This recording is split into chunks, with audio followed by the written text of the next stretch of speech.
Can you also highlight some of the pitfalls that you can fall into with multiplayer game development?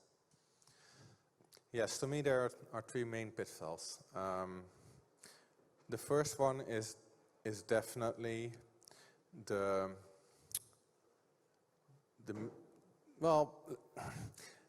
expectation that the market has given that there's always endless flexibility with many of the hyperscalers. Because the reality has seen when your game is successful and you're starting to talk not about just 10 or 20 or 30 servers, but you're talking about hundreds or thousands or even more instances, that flexibility is gone.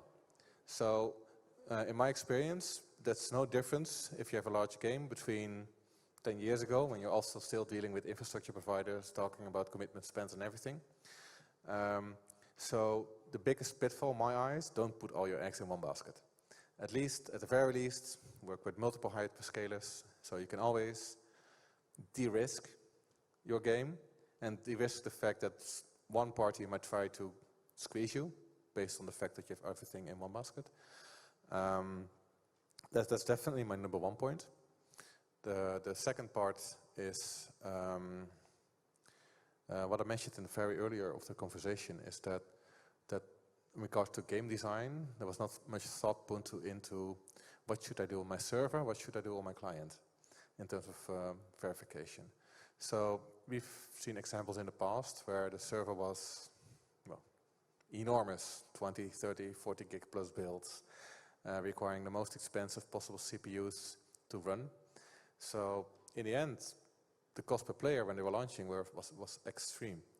And then they had to spend months and months of resources to try and get that back out. But if that was something that they could have done earlier, the end result in terms of profit would have been a lot higher. And in some cases, you have to rebuild some of the aspects of the game because you're locked into it as well. Darryl, do you have any other pitfalls you wanted to mention that Stefan hasn't mentioned yet? No, I would just second a lot of the pitfalls he talked about is, it's making sure you're preparing for those different providers, making sure you're preparing for how your games will move and flow through the life cycle of the game so that you can maximize your profits and minimize your costs.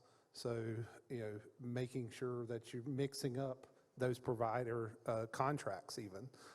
One of the things that we do is make sure that we've got a 6-month plan, a 1-month plan, and then what do we do with if we truly are getting spikes, how do we handle those, that cloud burst at an hourly rate as well? So kind of make sure you're planning for all those things. Gotcha. Now, do you want to touch upon that, Stefan, really quick? Yeah, I have one more thing to add, which might be a bit controversial. It's right now, it's also a battle between developer convenience and cost.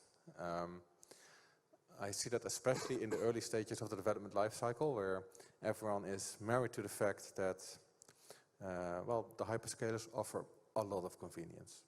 They do. I mean, for developers, you can get a game out of the door relatively easy. You don't have to think about a lot of stuff because a lot of it abstracted by the hyperscalers. So obviously, when we start to talk about costs, there is some conflict. There's some conflict because no normal independent company can truly keep up with the level of products that a hyperscaler can offer in terms of how many manpower, resources they have. You can specialize and be better at some of them for sure. That's what I believe. But when you're when you're talking about developer convenience, the biggest pitfall is they're not realizing that convenience and what you're actually paying for it. And then looking at what my game is going to do when I do 500k CCU or 1 million CCU and load testing it and not calculating that based on the solution that you're currently using.